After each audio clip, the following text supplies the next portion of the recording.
Bonjour à tous, on va commencer.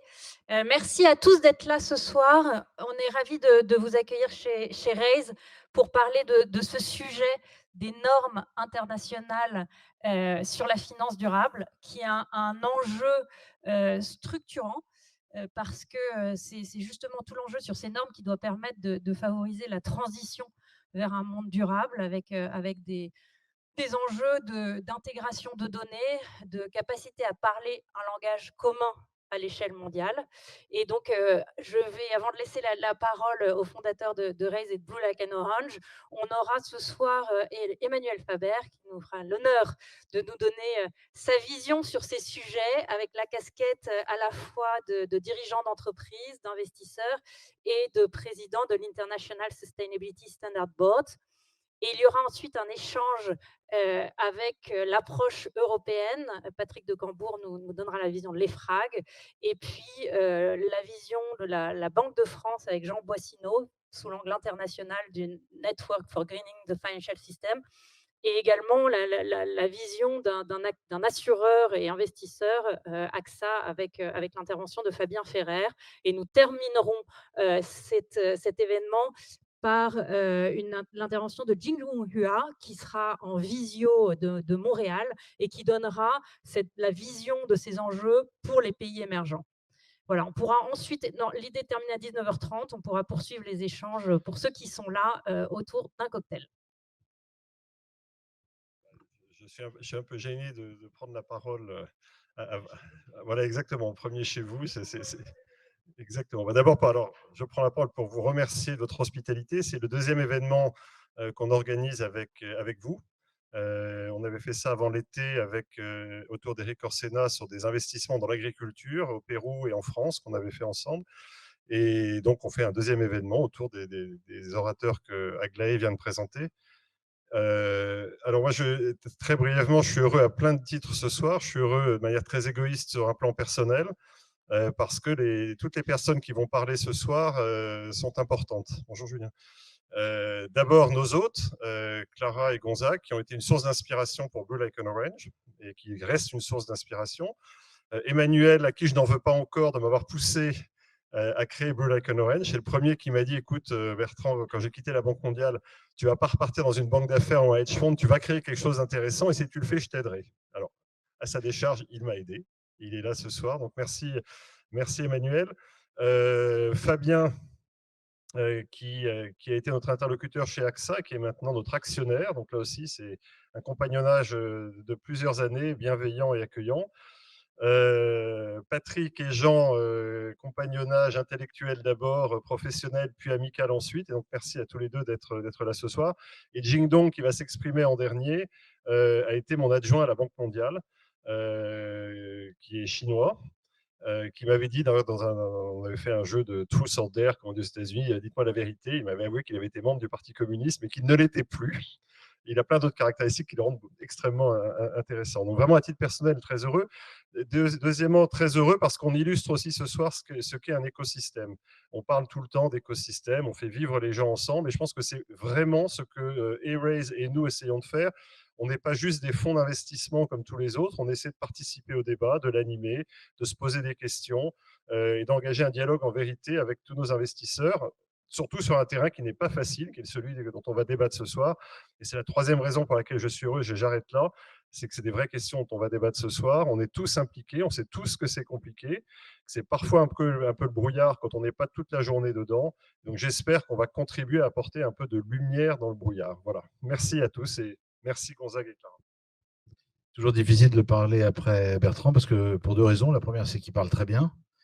Et puis la deuxième, c'est qu'on n'a plus jamais, on n'a plus de temps. C'est amical.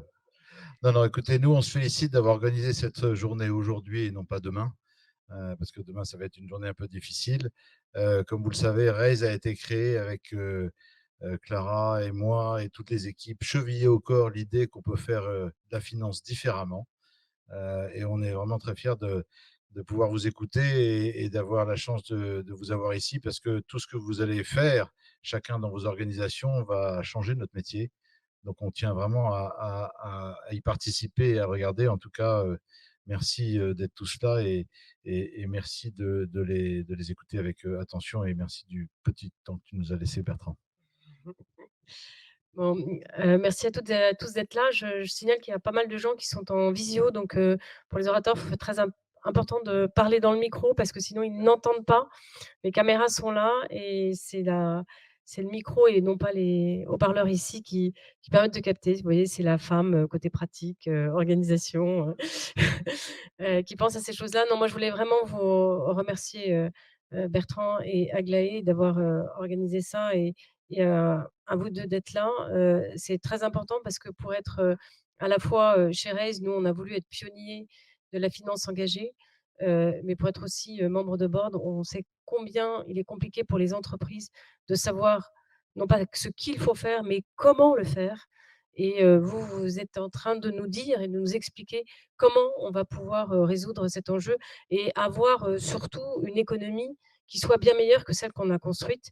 Nous sommes tous, en tout cas je parle pour ceux qui ont à peu près mon âge, en partie responsable de ce qui se passe aujourd'hui et c'est à nous aussi de mettre en place des outils qui permettront d'avoir une économie qui, respecte, tout simplement la terre qui nous porte parce que c'est elle qui nous fait vivre et qui nous nourrit, il faut jamais, je pense, oublier ça, même si on va rentrer sur des sujets qui, sont à la fois très techniques, mais tellement essentiels pour notre avenir et sur ce, je laisse la parole à Emmanuel, que j'ai la joie de retrouver.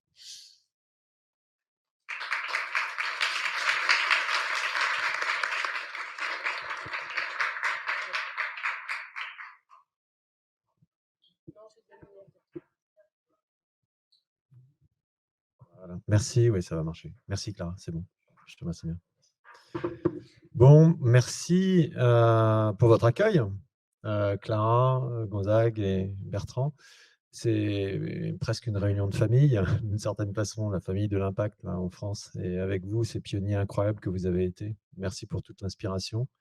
Et très heureux de vous avoir ouais, soutenu comme j'ai pu, à la fois personnellement et puis professionnellement, pas mal aussi. En tout cas, un vrai plaisir d'être avec vous et heureux d'être ici aussi, à la fois, en effet, en tant que dirigeant d'entreprise, où on a essayé de mettre l'impact au cœur d'un certain nombre de choses, entreprise à mission, etc. Bravo pour entreprise à mission pour Raise, d'ailleurs. En tant qu'investisseur avec Astanor Ventures, que j'ai rejoint en octobre 2021. Et puis désormais, la quasi-totalité de mon temps utile passé à l'International Sustainability Standards Board, où on essaye à l'échelle internationale de mettre en place un langage de l'économie, un langage de la finance qui permette la resynchronisation de la finance avec les besoins de transition des entreprises et donc la notion de l'impact qui est tout au bout de ça ou au cœur de ça. Je pense que tout à l'heure, avec notamment Patrick, avec Jean, avec Fabien, vous aurez une discussion qui sera sans doute plus proche de vos préoccupations immédiates que celle que je peux moi vous offrir à l'échelle internationale, parce qu'entre l'échelle internationale et beaucoup de ce que vous faites, il y a l'échelon européen qui est absolument fondamental, et puis il y a aussi le filtre de l'échelon français qui a ses propres règles également, et tout ça ne simplifie pas le sujet, mais c'est quand même ça la réalité du monde dans lequel on est en train de fabriquer tout ça. Sur les enjeux, moi, il me semble qu'il y en a trois. Ils sont politiques, ils sont techniques, ils sont culturels.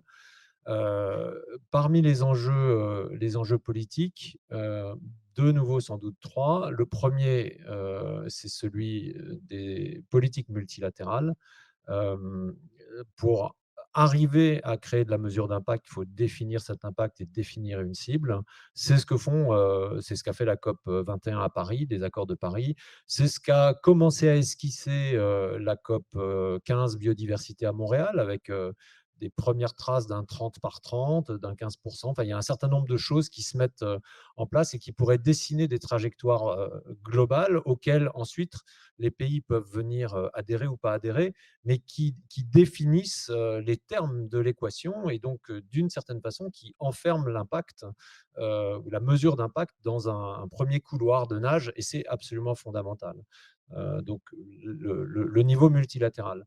Il y a le niveau juridictionnel, donc celui des pays, des régions. C'est le cas de l'Europe, je ne m'étends pas là-dessus, mais bien sûr, l'Europe a été pionnière avec le Green Deal. La France avait démarré avant sur plein d'autres sujets, bien entendu. Donc, on voit bien que la notion juridictionnelle est fondamentale aussi pour faire avancer les choses parmi les enjeux politiques de la mesure d'impact, hein, de la prise en compte de l'impact. Mais d'autres, hein, le gouvernement de Singapour est en train de partir à fond là-dessus. D'autres sont déjà partis. Au Canada, il y a tout un tas de choses qui avancent également avec un plan de décarbonation de l'économie canadienne qui est au moins aussi ambitieux, je pense même plus compliqué que celui de l'Europe, compte tenu de la nature très extractive du PNB canadien au total. Mais donc, cet échelon juridictionnel, il est fondamental aussi pour créer de nouveau le cadre plus précis dans lequel les acteurs de l'économie qui cherchent de l'impact vont opérer. Et puis le dernier niveau, et je suis content d'avoir à la fois pour vous un banquier et un assureur dans cette salle, c'est des politiques prudentielles en fait, hein. Un des moteurs très très importants du dispositif sur lequel nous avançons sur le plan normatif, c'est le Financial Stability Board du G20, dans lequel on trouve des autorités de marché financier, mais beaucoup de banques centrales et des organisations de réglementation et de supervision bancaire qui ont elles-mêmes sous l'égide du Financial Stability Board, établi des groupes de travail, des alliances, des coalitions, dans lesquelles la Banque de France a d'ailleurs un rôle absolument majeur, de secrétariat de NGFS en particulier, qui est un mouvement extrêmement important à l'intérieur du secteur des grandes banques centrales et du coup du système bancaire, pour les questions d'impact en matière climatique, et de nouveau de relier les politiques systémiques telles que le Financial Stability Board a été mandaté pour les observer, avec à côté le système de régulateur que sera le comité de Bâle au bout d'un moment sur des questions que vous avez vues. Et quand la BCE déclare en octobre 2022 que sur les 34 banques qui ont passé les tests climat en Europe, il y en a une poignée qui ne les a pas passés correctement, soit pour des raisons de process, soit pour des raisons de résultats, et qu'immédiatement elle applique un taux supérieur de refinancement de ces banques-là, le signal de marché est extrêmement puissant. Donc, moi, je crois profondément à la théorie du changement qui vient par les autorités prudentielles. On avait dans notre draft, d'ailleurs, notre premier draft, dans les émissions financées, on avait ajouté les émissions facilitées, et entre autres les émissions du coup facilitées par les assureurs. On les a retirées du premier jet de nos normes quasi définitives maintenant sur le climat, parce qu'on a estimé que les méthodologies n'étaient pas encore complètement figées, mais si ce ne sera pas dans le premier batch, ce sera sûrement dans le second. Donc ces éléments-là, prudentiels, ils sont très importants. Donc voilà, sur les enjeux politiques, je pense, hein, de ces questions de la mesure d'impact. Ensuite, sur les enjeux techniques, c'est à la fois plus simple et plus compliqué. Et je ne vais pas y passer très longtemps parce que sinon, je vais me faire rappeler à l'ordre par Gonzague pour qu'il y ait du temps pour le débat et la discussion qui arrive. Mais je pense que le premier sujet, c'est évidemment de passer de la soupe d'alphabet ESG à laquelle vous avez tous été confrontés et que, d'une certaine façon, vous avez suscité par vos besoins. Et c'était une réponse naturelle, évidente, normale, nécessaire et tout ça. Mais on voit bien qu'on arrive à un moment où il faut créer un langage qui soit aussi unique que possible, comparable, fiable, assurable au sens auditable ou vérifiable du terme autant que possible, pour que tout ça prenne en masse et passe à l'échelle et pas seulement au niveau des pionniers que vous êtes, pour que les financements dont vous avez besoin et pour de nouveau passer à l'échelle puissent véritablement actionner des mécanismes de marché et de marché principal, pas seulement des pionniers qui ont pris des risques et qui continuent à en prendre. Et de nouveau, si on veut passer à du systémique, il faut ce langage-là. Donc, c'est ce qu'en Europe, ce sur quoi Patrick et les FRAG travaillent, c'est ce que nous, on essaye de faire à l'échelle internationale en discutant de l'interopérabilité entre nos travaux, bien sûr. Mais c'est la première des choses, passer de l'ESG à un langage aussi commun que possible. Le deuxième point que je mentionnerai, c'est que il y a eu beaucoup de débats et tout à l'heure, on se disait également juste à l'entrée, entre matérialité simple et financière ou double matérialité de reste. Je ne vais pas le faire maintenant, mais moi, je pense que c'était des débats ou c'était des caractérisations qui étaient de nouveau nécessaires au départ. Je pense qu'elles sont quasiment déjà dépassées. Nous, on parle, et on n'est pas les seuls, de matérialité dynamique. C'est-à-dire ce qui est matériel aujourd'hui ne le sera peut-être plus demain, mais plus exactement ce qui n'est pas encore matériel aujourd'hui le sera peut-être demain. Il faut qu'on fasse très attention, je pense, à notamment ne pas confondre la matérialité d'impact et la matérialité d'investisseurs. Il y a plein d'investisseurs pour lesquels l'impact c'est important, et en ce qui nous concerne, nous demandons que les entreprises aillent au bout de leurs mesures d'impact et qu'ensuite elles filtrent ce qui est économiquement pertinent de reporter à des investisseurs ou à des banquiers. Donc c'est beaucoup moins dichotomique ou opposé qu'on ne pourrait l'imaginer. Et mon troisième point sur ces sujets techniques, c'est que je pense que le prochain niveau, c'est la mesure d'impact intégré. C'est pour ça que à la COP Biodiv à Montréal, quand nous avons posé en héritage du schéma de reporting intégré, qui est désormais fait partie, du reporting intégré fait partie des organisations qu'on a consolidées au sein de l'ISSB, on a posé le principe que la valeur créée par une entreprise pour ses investisseurs était inextricablement liée à ses parties prenantes, à la société civile dans laquelle elle opère et au capital naturel qu'elle met en œuvre, inextricablement liée. Ça veut dire qu'il ne peut plus y avoir de séparation. On est dans l'intégration. Et ça pose, je pense, vraiment les bases de l'impact tel que vous le mesurez, parce que nous le disons dans nos bases, l'argumentation qui précède la standardisation et qui va la précéder officiellement, que nous encourageons du coup les entreprises à mesurer les impacts sur leur capital naturel, social, humain, manufacturé, évidemment financier, ça, elles n'oublieraient pas de le faire. Nous les encourageons à le faire en disant qu'elles ne pourront se développer durablement que si elles s'assurent de la protection de ces capitaux, de leur développement et de leur régénération. On parle bien des capitaux naturels, humains, sociaux, que l'entreprise met en œuvre dans ces processus. Et du coup, je pense que c'est ça la prochaine génération, c'est juste le tout début, hein, parce que vous le faites, quoi, chez Raise, chez Blue Orange, Laken Orange Capital, vous le faites. Vous êtes dans cette intégration, ce n'est pas une opposition. Et bien sûr, il y a une tension. Il y a une tension parce que la valeur est logée quelque part dans un capital, et la question, c'est est-ce qu'on la déplace pour la sortir et la mettre dans un dividende, par exemple, ou est-ce qu'avant ça, elle doit retravailler et continuer à régénérer des choses? C'est tout cet équilibre-là. Mais ce mécanisme de l'impact intégré, je pense que c'est fondamental. Et ça va créer d'ailleurs avec, je pense, hein, démultiplier les efforts que vous faites, en particulier parce que ça permettra, si on est capable de mesurer l'impact de façon économique, c'est-à-dire la valorisation économique de l'impact. On sait le faire pour le diabète, on sait le faire pour la santé, on sait bientôt le faire pour le carbone. Enfin, donc, la Banque mondiale le fait, il faut qu'on apprenne à le faire de façon microéconomique. Et il y a pas mal d'initiatives internationales là-dessus qui pourront se greffer sur ce système, ce qui permettra, je pense, d'accélérer des choses que vous connaissez par cœur, qui sont les financements hybrides, la output-based financing, les contrats à impact social, et tout un tas de choses qui sont fondamentales comme outils pour que, de nouveau, l'impact devienne finalement mainstream dans l'investissement. Dernier niveau, après j'arrête, comme je le disais, le troisième enjeu, c'est vraiment pour moi un enjeu culturel et d'une certaine façon organisationnel. C'est que tout ça, c'est nouveau. Et ce que je rencontre, je continue à rencontrer évidemment beaucoup de CEO, évidemment beaucoup de directeurs financiers, évidemment beaucoup de directrices ou directeurs du développement durable dans le monde entier. Et on voit bien qu'on se heurte là à un sujet culturel, en partie de génération, mais pas que. Le premier, c'est de se dire que la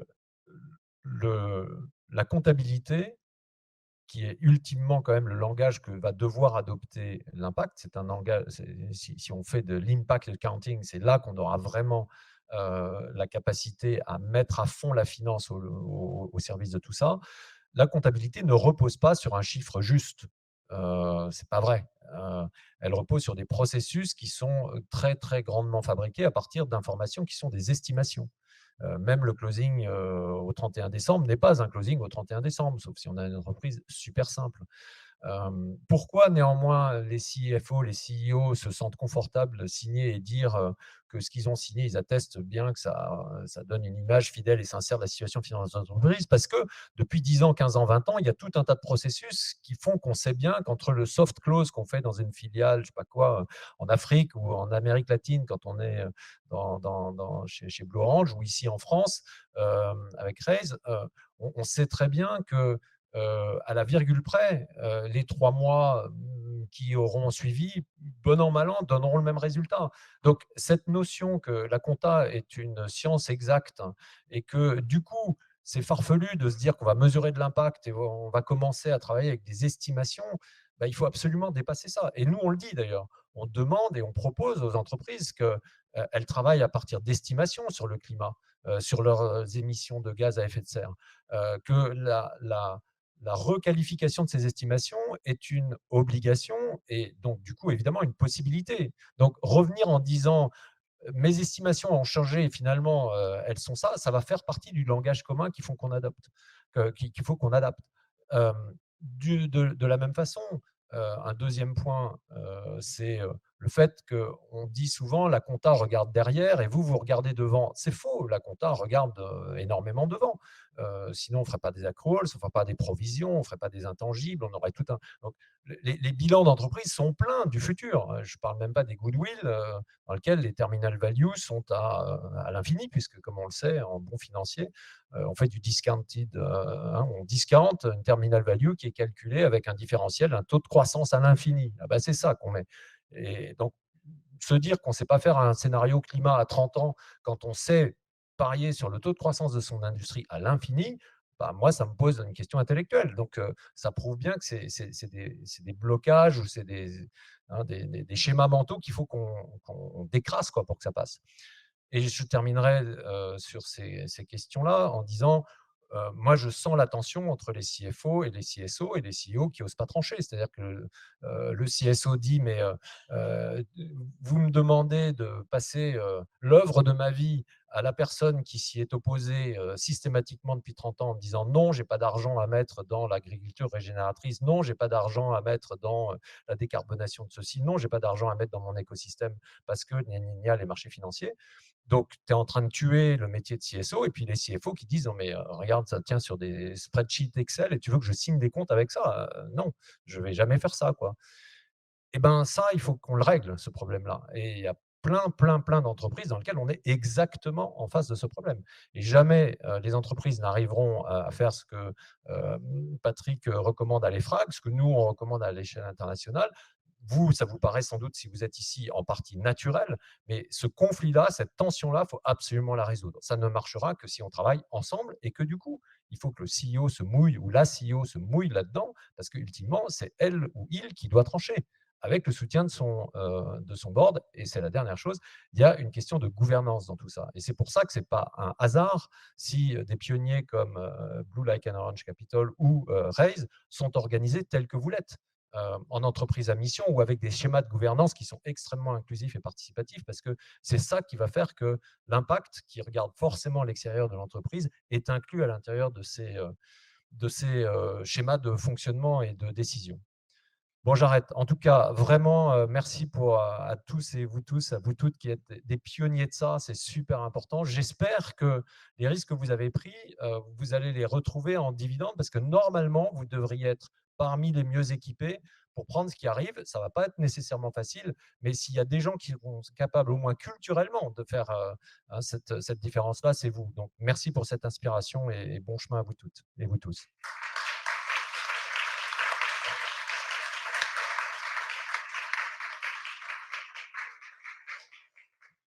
Merci beaucoup Emmanuel pour ce discours très inspirant. On va poursuivre les échanges avec Patrick, Jean et Fabien, avec justement l'idée de pouvoir, ce qui nous importe avec Bertrand et Chérès, c'est justement de comprendre l'impact de ces normes pour les entreprises qu'on essaye humblement d'accompagner dans cette transformation, dans cette trajectoire de décarbonation. Et c'est l'enjeu de ces échanges qu'on va avoir tous ensemble. Donc, je vous invite, Patrick Jean et Fabien à venir. Et on va commencer par la vision européenne, parce que l'Europe a pris beaucoup d'avance en effet sur ces sujets-là. La CSRD, la Corporate Sustainability Directive, a été adoptée. Et donc, Patrick, on vous laisse nous dire un peu à la fois les conséquences et les enjeux de toutes ces avancées.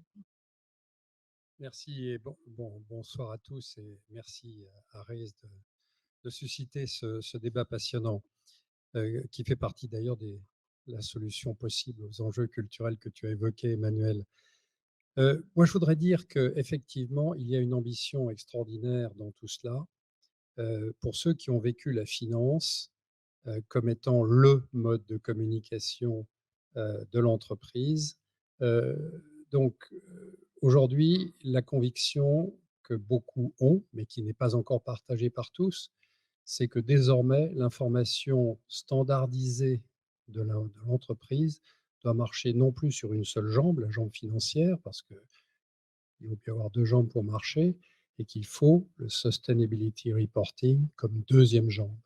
Et que notre question à tous, c'est de savoir à quel rythme et sur quelle profondeur on va réussir à faire émerger cette deuxième jambe pour éviter de claudiquer, voire de sauter à cloche-pied.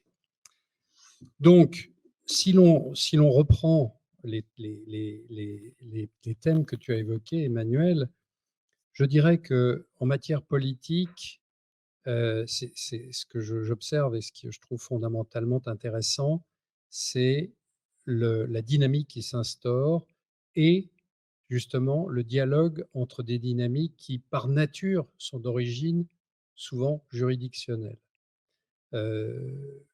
Certains ont dit, si l'Europe n'avait pas bougé, est-ce que le reste du monde aurait bougé? Mais bon, peu importe, ça n'a pas d'importance.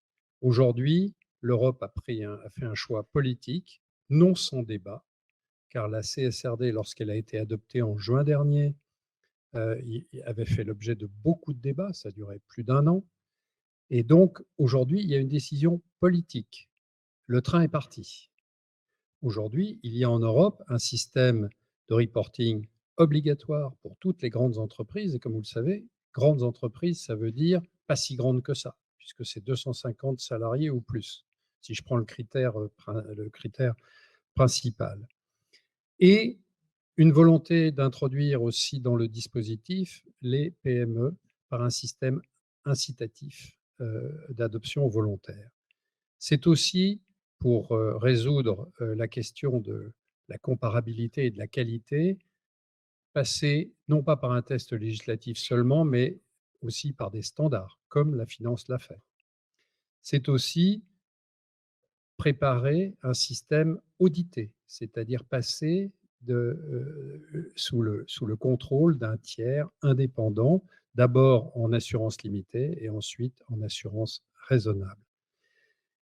Et plus important au plan politique, l'Europe l'a toujours dit, nous sommes extrêmement favorables en Europe à l'idée de la global baseline, de l'idée d'une plateforme commune à l'ensemble du monde, en particulier sur des enjeux comme l'enjeu climatique, mais pas seulement.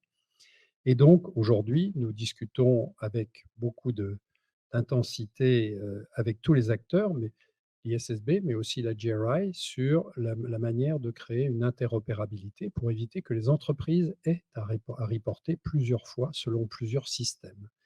Ce qui se traduit d'abord en rapport papier, mais aussi en digital. C'est-à-dire que l'idée, c'est qu'une information qui serait en substance commune aux différentes initiatives puisse avoir un tagging, comme on dit, identique, et qu'on puisse la lire selon le mode de lecture que l'on veut, ISRS, ISSB ou GRI ou TCFD, pour prendre des exemples.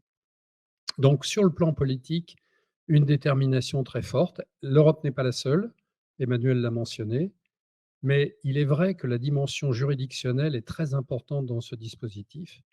L'harmonisation financière s'est faite à partir de marchés financiers qui étaient déjà très intégrés.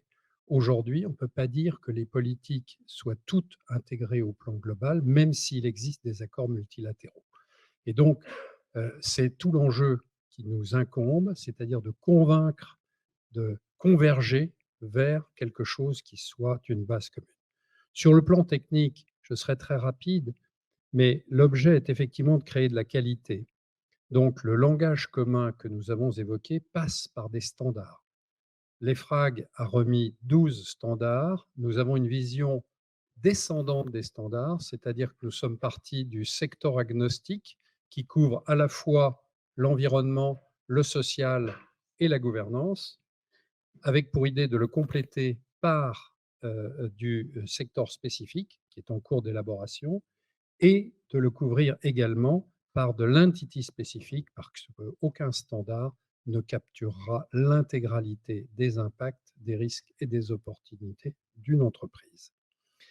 C'est aussi un reporting. Donc, la réglementation européenne nous dit qu'il faut un chapitre spécial du rapport de gestion, Management Report, et nous avons dit oui, et on va l'appeler les Sustainability Statements, parce que c'est la deuxième jambe, Financial Statements, Sustainability Statements, avec dans l'idée que ces deux jambes doivent dialoguer. D'ailleurs, il y aura des migrations d'informations de l'un vers l'autre, c'est ce qu'on appelle la connectivité, et c'est fondamental. Et par ailleurs, nous sommes pragmatiques, c'est-à-dire que la CSRD et nous-mêmes avons, à l'EFRAG, concevons des étapes pour aller vers cet objectif. Ceci étant, il est demain, il ne faut pas négliger ça. Les premiers reportings seront en 2024, publiés en 2025. Et la deuxième tranche des grandes entreprises, c'est 2025, publié en 2026. Donc, c'est demain matin. Pour toutes les entreprises qui nous écoutent, il faut se préoccuper de tout cela. Donc, la culture, évidemment, troisième thème que tu as évoqué à juste titre, parce que nous sommes peut-être dans un cercle de convaincus, mais aujourd'hui, le degré de compréhension, d'appropriation, souvent d'ailleurs fondé avec beaucoup de bonnes intentions et de compréhension générale, on n'y est pas encore. Donc, l'EFRAG a la volonté de créer un écosystème pour permettre justement à la fois de faciliter la mise en œuvre, d'offrir toutes les informations nécessaires et aussi de favoriser le training qui est indispensable. À la fin, c'est une question de gouvernance, c'est parce que à la politique générale répond la politique d'entreprise. Donc, c'est un choix au plus haut niveau de l'entreprise que de s'engager résolument vers cette deuxième jambe de l'information. Et j'ai la faiblesse de penser, c'est mon sentiment profond que j'avais exprimé au ministre en 2019 lorsqu'il m'avait dit « Bon, puisque tu me parles de l'émergence du Sustainability Reporting, fais-moi des recommandations ».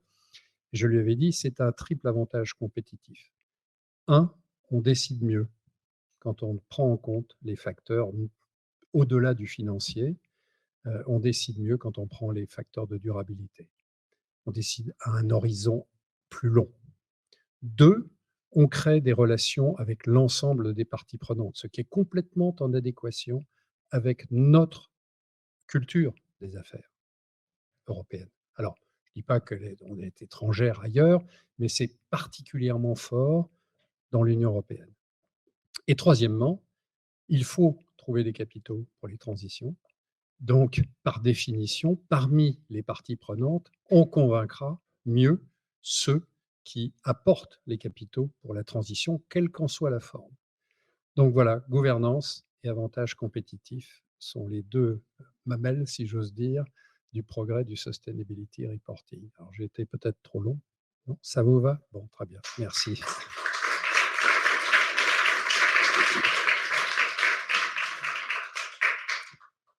Merci beaucoup, Patrick, pour cette vision de l'approche européenne.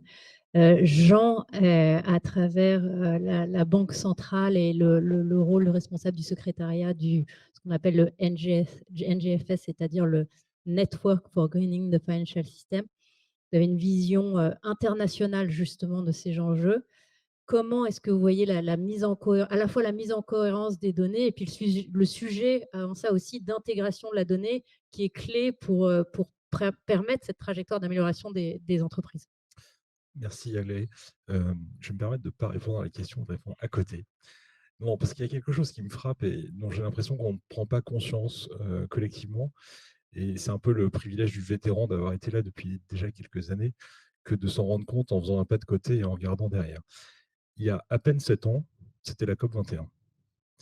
à la COP 21, il y avait vaguement une intuition qui était on va essayer d'intégrer le climat dans l'ADN du business et de la finance. Puis c'était un slogan. Et on a lancé la TCFD.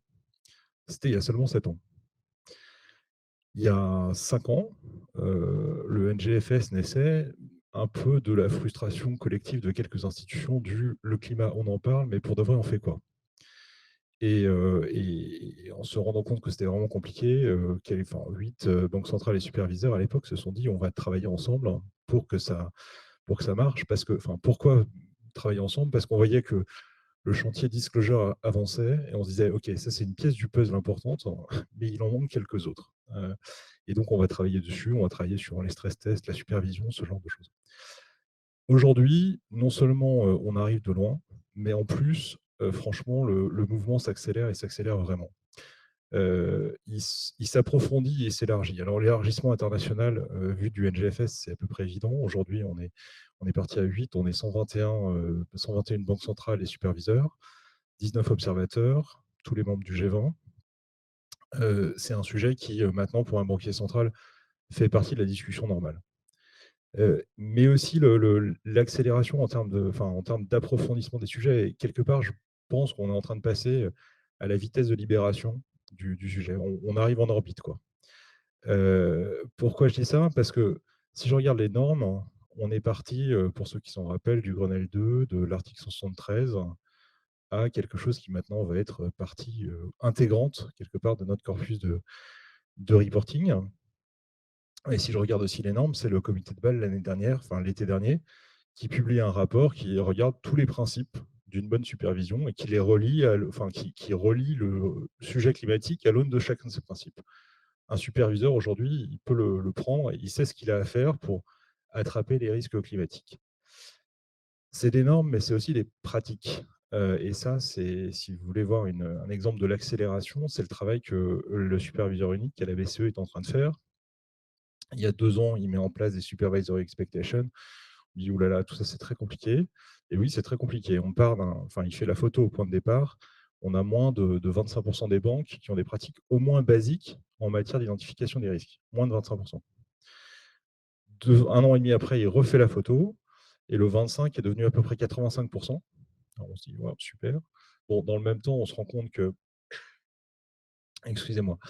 On se rend compte que, toutes les banques ont encore des trous matériels dans la raquette pour l'identification et la gestion des risques. Donc on se dit qu'il reste du chemin à faire. La bonne nouvelle, c'est que la BCE est capable d'identifier des bonnes pratiques dont elle considère que ça satisfait aux expectations pour à peu près, de mémoire, 25 des 30 sujets sur lesquels elle a des expectations. Donc donc on part de loin, mais on arrive vite vers quelque chose dont on sait que c'est faisable. Voilà. Et maintenant, en termes de quel impact tout ça a? Parce qu'au fond, on peut se faire plaisir à faire beaucoup de choses. Là aussi, bonne nouvelle, je pense que l'année dernière, on a eu un basculement. On a eu plus de green bond émis que d'investissements par des majors du pétrole. Ça n'a rien à voir, mais c'est quand même c'est quand même le signe d'un basculement. Et du coup, très concrètement, je pense moi, en tout cas, de là où je suis, je le vois assez nettement. Dernière petite question qui, à mon avis, n'est pas des moindres et n'avance pas.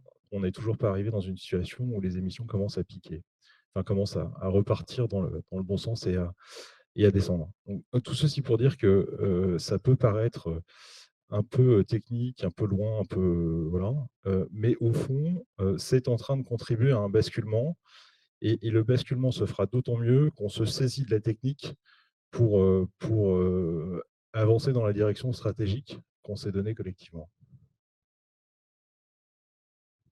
Merci Jean.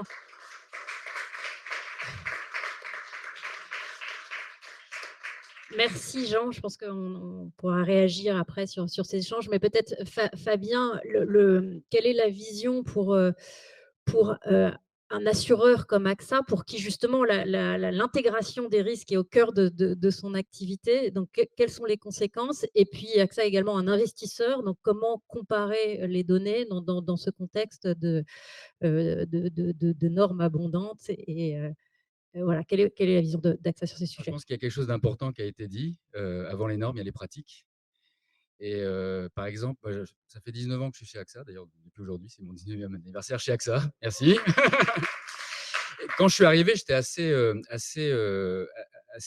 interloqué effectivement par déjà la façon dont AXA voyait son rôle d'employeur modèle. C'est-à-dire qu'il y avait des pratiques, typiquement, il y a une vingtaine d'années, de prendre le pouls des équipes, de réfléchir à sa façon dont on gérait le capital humain, d'essayer déjà d'insister sur la diversité.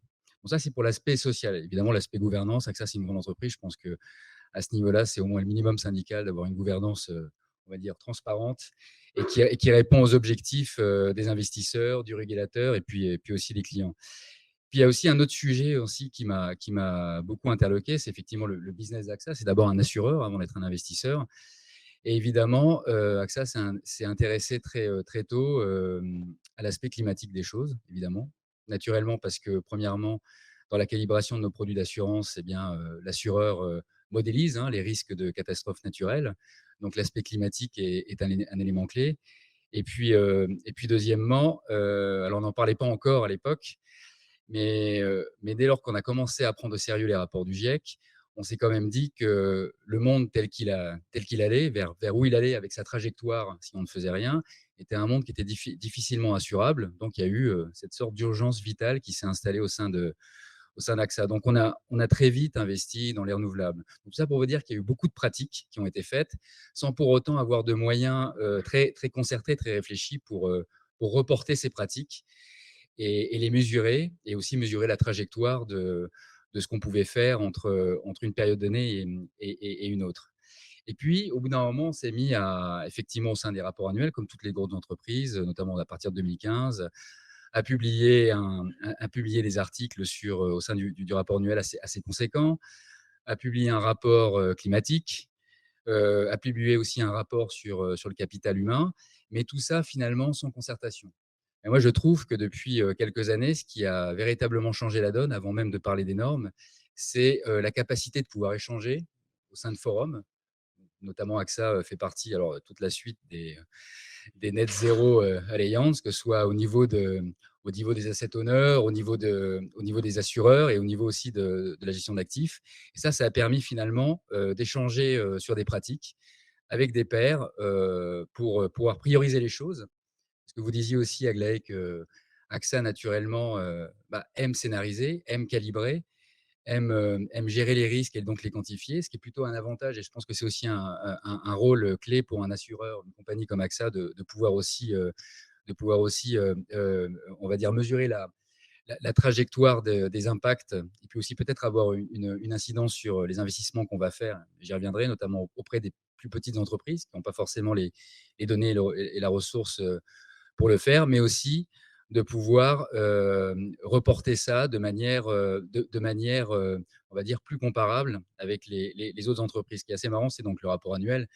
On demande volontairement aux auditeurs de faire un rapport d'assurance limité. C'est déjà assez volontaire. Effectivement, les auditeurs aujourd'hui nous disent, et le marquent, l'écrivent, tout cela a été fait évidemment sans avoir de référence à des normes établies. Donc, on regarde les process et ça nous paraît satisfaisant tel qu'AXA les fait. Mais effectivement, on voit bien qu'il y a sujet d'existence de normes et donc de comparabilité qui nous manque.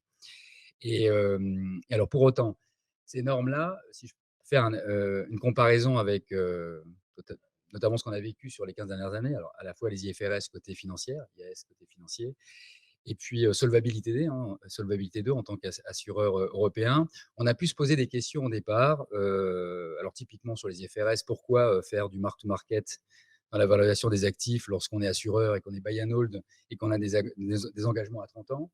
Sur Solvabilité 2, pourquoi, alors que, encore une fois, sur nos activités de retraite et d'épargne vie, on déroule nos cash flows, nos flux, nos risques sur 15 voire 20 ans, on doit être mesuré à l'aune d'un horizon à 1 an. Finalement, toutes ces questions se sont posées, mais au final, ça a quand même beaucoup simplifié notre vie. Ça a permis quand même de bien mieux se comparer les uns envers les autres. Et donc, je dirais que même s'il faut faire attention aux spécificités, le but de la norme, c'est quand même de pouvoir capturer ces spécificités et les transcrire dans un langage commun. Donc, pour le coup, je pense que c'est quelque chose qu'on attend avec relativement d'impatience. Et puis ça nous permettra du côté investisseur aussi, et notamment vis-à-vis des entreprises de plus petite taille, notamment dans le monde du privé, de l'investissement privé, de pouvoir trouver les motivations et les sources d'échange entre nous, investisseurs, et ces entreprises pour mesurer cet impact et aussi les accompagner.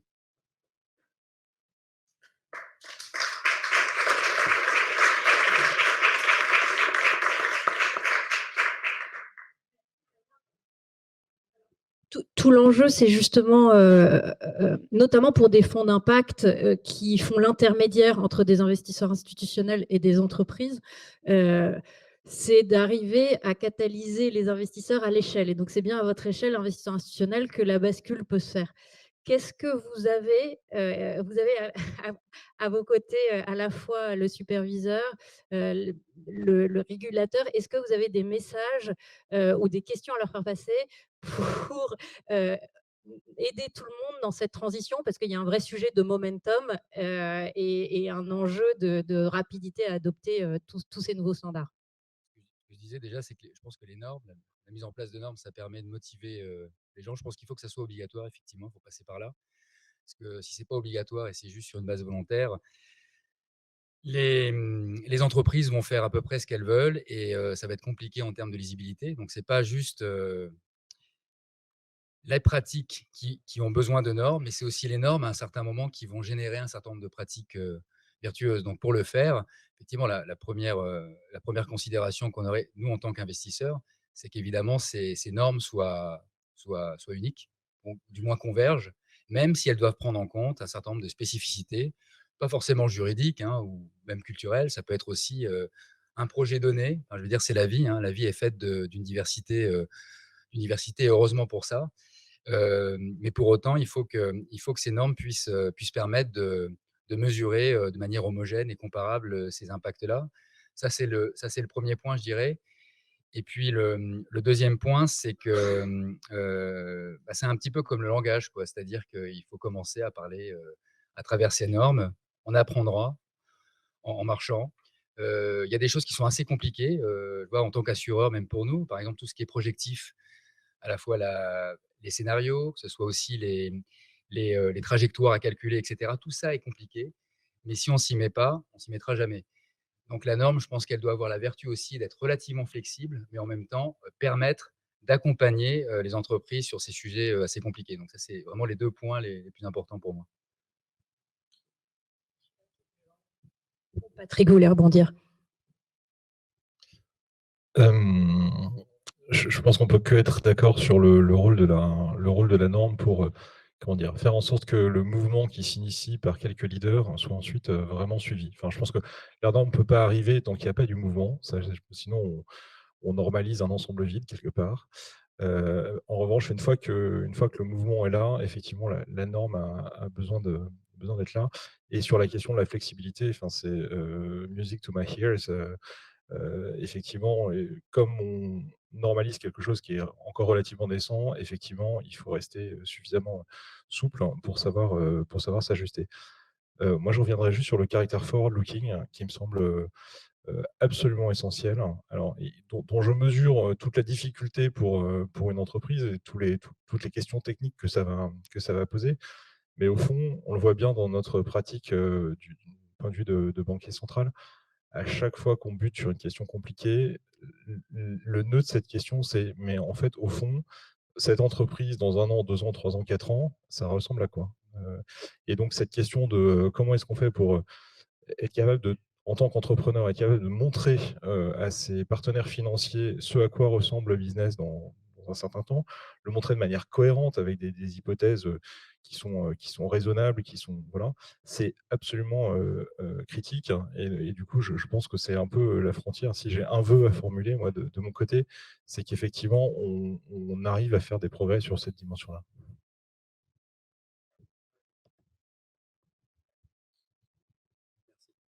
Non, la réaction que j'aurais est un peu du même style, c'est-à-dire que je pense que nous sommes à la fois, nous devons à la fois être ambitieux et humbles. L'ambition, elle est presque incroyable. La maturation du système d'information financière a pris des décennies. Je ne remonte pas à Luca Pacioli, le moine du Moyen Âge, mais on voit bien, par exemple, le pas qui a été fait en Europe pour avoir un langage commun dans un monde qui était déjà assez harmonisé en 2002 en passant aux IFRS. Bon, ça a pris du temps. Nous sommes confrontés aujourd'hui avec un projet de même magnitude, c'est-à-dire celui de créer le Sustainability Reporting, un Sustainability Reporting, deuxième pilier, comprehensive, c'est-à-dire complet et fiable. Et ça, nous devons le faire vite, parce que l'urgence, elle est là, en particulier sur des sujets comme le climat. Donc là, c'est l'ambition. Et cette ambition, elle est à mon avis incontournable. En revanche, il faut accepter d'interagir tout de suite, en permanence, à partir de l'ensemble, pas totalement vide, mais à moitié plein, de la réalité qu'on essaie de décrire, avec le remplissage progressif. Donc, il faudra accepter trial and error, d'une certaine manière. Enfin, trial, pas trop d'erreurs, mais enhancement. Bon, ça, c'est très important. Le deuxième élément fondamental, c'est que nous sommes confrontés quand même dans le Sustainability Reporting à un certain nombre de caractéristiques qui posent des problèmes conceptuels et je nous encourage tous à y réfléchir vraiment profondément. Le premier, c'est que on a beau dire, et je partage ton sentiment Emmanuel, qu'il y a déjà du forward-looking dans la finance, oui, mais c'est souvent, à l'exception de l'impairment, par exemple du goodwill, c'est souvent du relativement court terme. Est-ce que je vais toucher, est-ce que je vais recevoir mes comptes clients demain, etc. Bon. Donc, il y a du forward-looking, mais la dimension, l'importance du forward-looking dans le sustainability est encore plus, est bien plus importante. Cette importance est beaucoup plus importante. Ça, c'est le premier défi. Le deuxième défi, c'est que on va au-delà des entités que l'on contrôle, c'est-à-dire le périmètre des comptes consolidés, si je simplifie, puisqu'on introduit la dimension de la chaîne de valeur aval-amont. Et ça, ce n'est pas sous notre contrôle. Donc, il faut qu'on aille chercher une analyse des risques, une collecte d'informations intelligentes par des proxys, par des bases de données intelligentes. Troisième élément clé, c'est que le narratif qui est en support dans la finance, on vient expliquer un chiffre, je simplifie à l'extrême, hein, mais le narratif a une valeur en soi dans le Sustainability Reporting. Et quatrième, et non des moindres, enfin, encore deux caractéristiques. Une qui est essentielle, c'est qu'on est dans un univers qui n'est pas clos. Autant l'univers financier, on commence par saisir toutes les opérations, même à 1 centime. Et ensuite, on a une comptabilité qui boucle, la double entrée, machin, etc. C'est fantastique. Les conservateurs et les pessimistes trouvent ça génial parce que ça marche. Mais dans le domaine du Sustainability Reporting, on est dans un domaine ouvert. C'est-à-dire qu'on ne sait pas demain quels seront les impacts émergents. Si on avait dit il y a 20 ans que le climat nous préoccupait, les gens auraient été sceptiques, etc. Donc on est dans un cadre ouvert qui donne un rôle essentiel à ce qu'on appelle le Materiality Assessment, c'est-à-dire l'analyse de ce qui est matériel pour l'entreprise, pas simplement parce que je le pense, mais objectivement. Et enfin, on a du monétaire dans la formation Sustainability, mais c'est plutôt la minorité. On a beaucoup d'unités de mesure différentes. Des mètres carrés, des personnes, des tonnes de carbone, des espèces pour la biodiversité. Donc, c'est compliqué de mettre cela en équation. D'où à la fois l'ambition et l'humilité. Merci Patrick. Peut-être juste, on le voit, nous, en tant que fonds d'impact, on accompagne donc des entreprises dans leur transformation durable. Ces enjeux d'évolution de la réglementation, ils sont clés et on voit bien de façon très opérationnelle qu'en fonction du stade de maturité des entreprises, que ce soit pour les plus petites entreprises et puis pour les les PME qui sont un peu mieux équipées, ou encore pour les grands groupes qui peuvent avoir, par exemple, des filiales aux États-Unis et en Europe. Tous ces enjeux posent beaucoup de questions. On essaye, nous, de les accompagner au jour le jour. On a, par exemple, accompagné les entreprises à faire leur empreinte carbone pour qu'elles aient les leviers pour mettre en place un plan de réduction. Mais c'est très dur et tout le sujet, c'est de les embarquer. Est-ce que justement, et on sait bien qu'il y a par ailleurs une réglementation aujourd'hui qui évolue, qui ne prend pas en compte tous les secteurs, qui le fera petit à petit. Est-ce que vous avez avez en tête justement ce souci d'embarquer les entreprises, et quelles sont vos principales remarques là-dessus? Déjà, si je puis me permettre, ce qu'on appelle le secteur agnostique, c'est-à-dire les informations à caractère général, c'est pas léger. Donc, si vous voulez, je pense que c'est déjà une source d'information significative. Puisqu'on parle de 82, alors ce qu'on appelle disclosure requirements, c'est-à-dire des thèmes d'information qui couvrent a priori un gros millier d'informations granulaires. Donc, c'est pas neutre. Alors certes, toutes les entreprises ne feront pas un reporting complet, puisque l'assessment de matérialité permettra de faire le tri entre ce qui est significatif et ce qui ne l'est pas. Donc oui. Alors, par ailleurs, le sectoriel, on commence par les secteurs jugés prioritaires, mais c'est une opération à 4 ans. On ne sera pas au bout de notre normalisation sectorielle avant 4 ans. On ne peut pas faire mieux. C'est déjà très ambitieux. Je ne vous cache pas que les équipes sont au bord du cracking. Donc, on y va avec prudence. Mais c'est déterminé. Et pour les PME, nous essayons de faire un système qui soit PME-friendly. C'est vraiment ça le sujet. C'est-à-dire d'arriver à correspondre à leur situation propre. Vous savez que la PME en Europe est définie comme moins de 250 salariés, moins de 40 millions de chiffre d'affaires, moins de 20 millions de total de bilan, mais elles sont complètement impliquées dans avec leur relation avec les institutions financières, et aussi dans la supply chain. Donc nous les encourageons à ne pas rester du tout en marge du mouvement, je pense pour plein de raisons, pour des raisons de business, pour aussi des raisons de valorisation. C'est qu'à terme, une entreprise qui dira tout ça, ça ne m'intéresse pas, elle perdra 30% de sa valeur gentiment, et encore je suis gentil probablement. Donc voilà, il faut absolument qu'il y ait une vraie dynamique. Et j'ajoute que, alors la question internationale est fondamentale, puisque l'Europe a pris une vision qui est assez claire. Les entités européennes devront l'appliquer cela mondialement. C'est une vision de cohérence. Maintenant, plus la globalité progresse sur des bases les plus communes possibles, plus c'est facile. Et c'est exactement la raison pour laquelle l'Europe appuie à 150% les initiatives globales, avec évidemment toujours les mêmes petites craintes. C'est-à-dire que les États-Unis donnent l'impression de poursuivre leur chemin à leur manière, comme ils l'avaient fait en matière financière. Il faut convaincre l'Asie, il faut convaincre les pays émergents, comme en parlera notre ami Eva tout à l'heure. Merci Patrick. C'est une très bonne transition.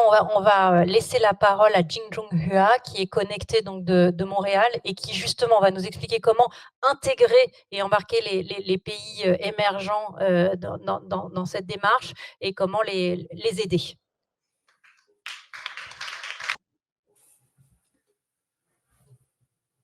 Hello, thank you very much. Can you hear me? Yes, the floor is yours, Mr. Hua. Thank you very much. First of all, thank you so much for inviting me. And apologies for being late because I was at another event. And let me first give a shout out to my chairman, Emmanuel, in the audience.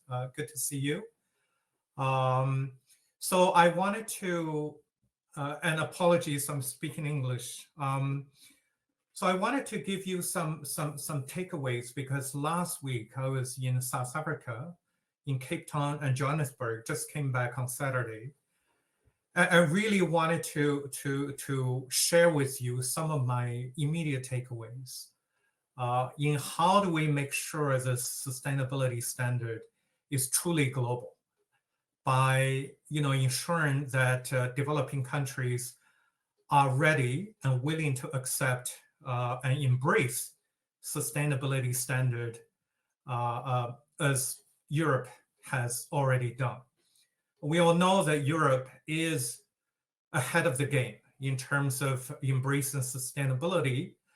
But I think for the rest of the world, especially for South Africa, if I may share, that in the couple of days I was in Cape Town and Joburg, I personally experienced what they call load shedding.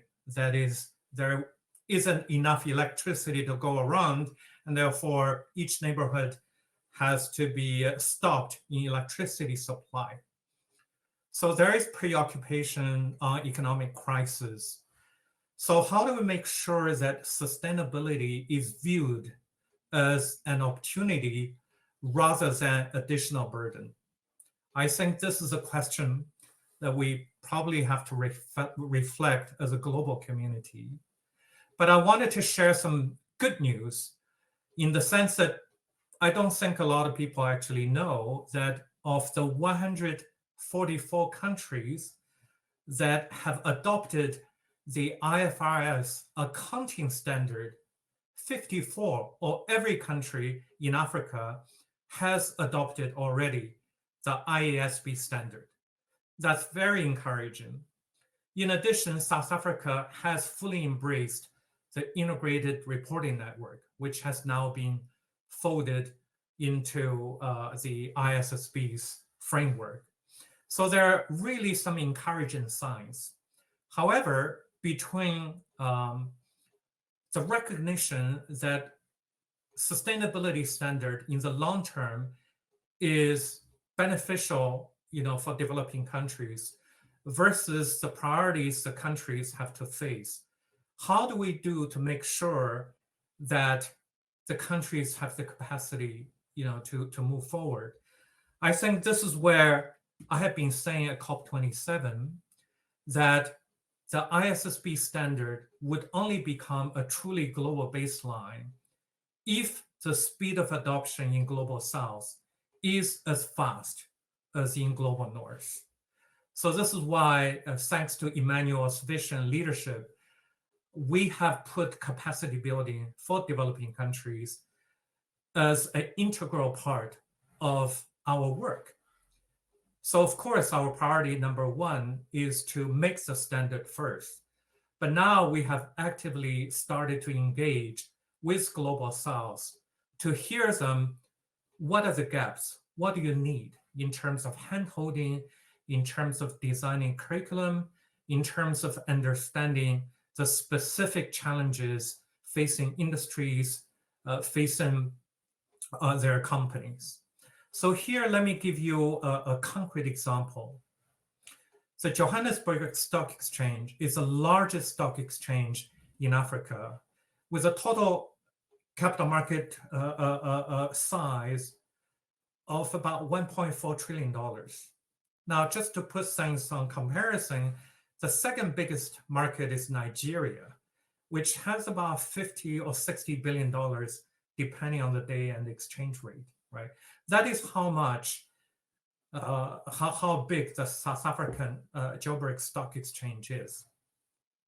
In our conversation with the leadership of the Johannesburg Stock Exchange, we realized that only about 30 to 40 companies within the 300 list companies that have a market capitalization of around 1 trillion South African rand, or about $500 million.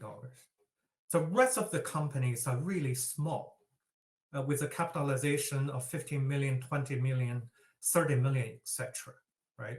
So the strong feedback is, although these are listed, these are small companies, and they really don't have the capacity in terms of the accountants, their auditing standard, the level of knowledge on sustainability standard making.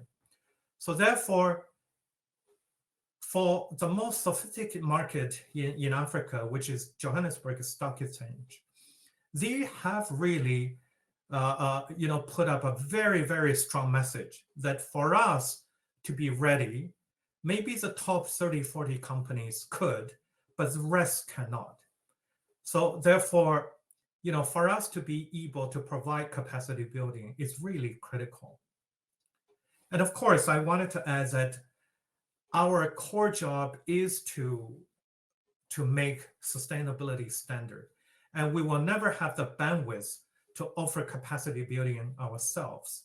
Therefore, we really have to have a global partnership working with the accounting professional associations, the big accounting firms, the United Nations system, the World Bank, the OECD, and the academic institutions, so that we can work together to make sure that we can quickly come up with both generic curriculum, but also specific curriculum and training material designed for developing countries. The last reflection I wanted to make actually moves a little bit away from capacity building immediately, but this is very important. It is one thing for companies to be ready to adopt, even in global South countries. It is quite another for many developing countries' government to recognize that adopting sustainability standard in the long term is good for the country, because it opens up the possibility of investment from institutional investors.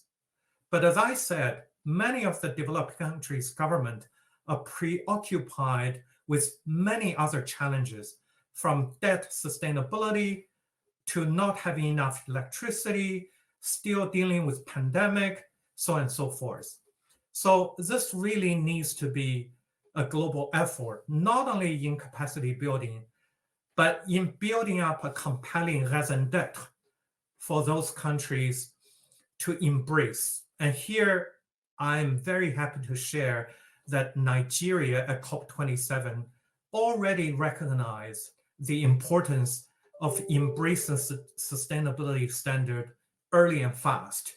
And therefore, Nigeria made an official commitment to be one of the early adopters. And right now, they have actually created a technical readiness group to look at their regulatory framework, to look at their capabilities in their professional associations, in their ability of their companies. So I think this is very encouraging, but also adds to the sense of responsibility for not only ISSB, IFRS, but the global community to make sure that we need to mobilize the necessary resources and support, first to encourage the countries to early adopt, and then provide the necessary capacity building to make it actually happen. With that, thank you very much. Let me turn the mic back to the conference.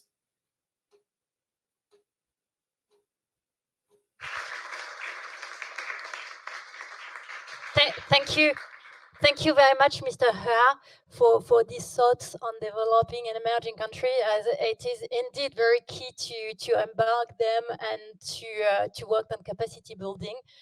Otherwise, we won't succeed and we won't achieve a global transition without the support of developing and emerging countries. So thank you so much. And now I'll switch again in French. Peut-être pour prendre les questions de la salle, si vous en avez.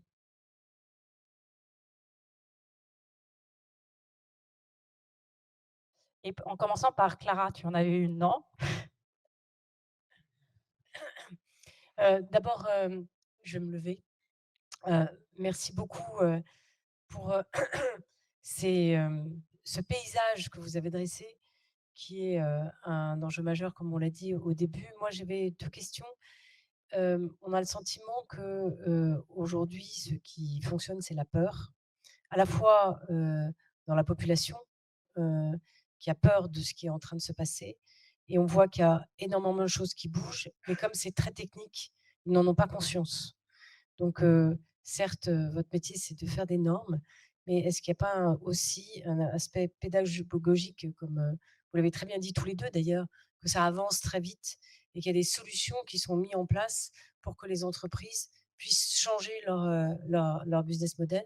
Et ma deuxième question, c'était qu'est-ce que on voit bien que dans les entreprises, il y a des très gros investissements qui doivent être faits pour transformer leur manière de faire. Euh, quelle est, est-ce qu'il va y avoir une valeur financière dans l'estimation qui va être faite du deuxième pilier de la sustainability, qui va permettre de faire que une entreprise, pas simplement dans sa valeur capitalistique, mais dans la façon dont elle est, quand elle doit être revendue, mais dans la façon dont elle conduit sa trajectoire, que les investissements qu'elle fait pour la sustainability puissent être en compte, même si enfin, les résultats financiers baissent. C'est un des gros enjeux de toutes les entreprises, grandes ou moyennes, de pouvoir accélérer cette transition écologique qu'ils ont à faire, même si ça amène à une baisse des résultats. Et on voit bien que les proxys n'ont pas encore aujourd'hui trouver les clés pour évaluer tout ça. En tout cas, c'est mon regard à un tout petit niveau. Donc, je voulais savoir comment vous répondiez à ces deux préoccupations. Peut-être je dirais, ouais, merci Clara. Sur la première, je pense que le premier sujet, c'est de savoir si le climat ou n'importe quel autre sujet d'impact est important pour l'entreprise. En tout cas, en ce qui nous concerne, nous, à l'échelle internationale, nous ne demandons de reporter, nous n'exigeons aucun reporting qui ne soit pas important pour l'entreprise. C'est le concept de matérialité. À partir du moment où c'est important, ça devient une décision entre guillemets naturelle de l'entreprise, que ce soit une opportunité ou un risque.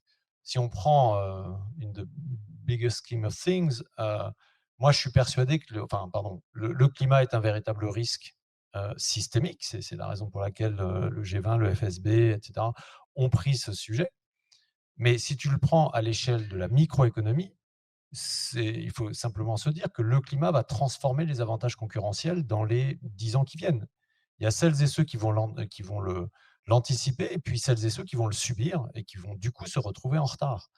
Les normes, l'objet des normes qui sont en préparation, de nouveau sur le climat et peut-être avec d'autres pixels, nous on est en train de rentrer tout de suite là sur les sujets d'écosystèmes naturels, déforestation, l'eau, la transition juste et sociale, etc. Là, juste maintenant, pour pouvoir livrer un paquet de normes sur ces sujets-là très vite. Tout ça, on le fait parce qu'on pense que les entreprises qui aujourd'hui n'ont pas les moyens d'évoquer avec leur banque les investissements dont tu parles, demain doivent être en situation de pouvoir expliquer comment, grâce à ça, elles vont aller plus vite et mieux que la concurrence pour adresser un sujet de résilience. Je veux dire, tu prends tout simplement un sujet demain d'accès à l'eau. Si tu te retrouves potentiellement dans une zone dans laquelle tu as une usine, dans une zone qui peut être en zone de stress hydrique dans 10 ans ou dans 20 ans, si tu anticipes ça, soit par des mesures d'adaptation, soit par des mesures de mitigation, d'une façon ou d'une autre, tu vas te retrouver en avance de phase par rapport à ta concurrence. Et donc en capacité de résilience sur tes chaînes de valeur, parce que tu vas pouvoir continuer à produire à un endroit ou d'une façon qui aura été transformée en avantage concurrentiel pour toi. Que ça passe par une baisse des résultats parce que du coup, il faut investir et demain, il y a plus d'amortissement et donc moins de profit. Franchement, Elon Musk n'a jamais fait un rond de profit jusqu'à présent. Il n'a jamais dégagé de cash flow positif et sa boîte vaut quelques centaines de milliards de dollars. Et on sait tous que pour les startups, c'est vrai, quoi. Pour les futures licornes, c'est vrai. Et même d'ailleurs, pour pas mal de licornes, c'est vrai. Donc la finance sait patienter quand elle croit au business model. Enfin, vous en êtes les exemples, parce qu'en plus de ça, vous ajoutez l'impact. Mais donc, je pense que le vrai sujet, c'est d'être convaincu que ce qu'on est en train de faire, c'est fondamental pour l'entreprise.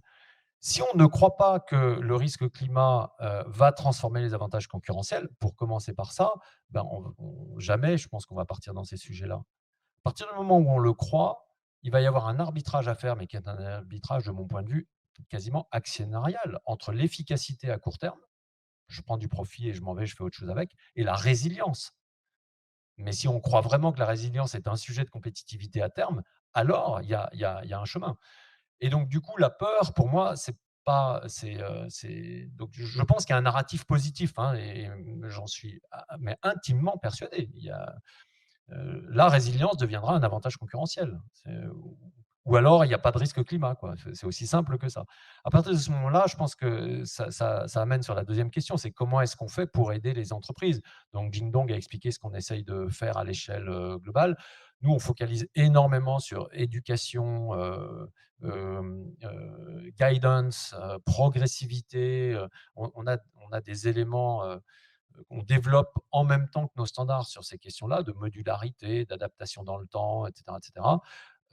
Ultimement, c'est au régulateur local de décider, puisque on a deux façons d'adopter, hein, l'adoption par le marché, et je pense vraiment qu'il y a des entreprises qui vont partir et des investisseurs qui ont tellement besoin d'avoir ça, qui vont adopter avant. La plateforme CDP, Carbon Disclosure Project, a désormais déclaré que toutes les datas climat qui sont reportées par 20 000 entreprises sur la plateforme devront l'année prochaine être standardisées sur notre standard climat.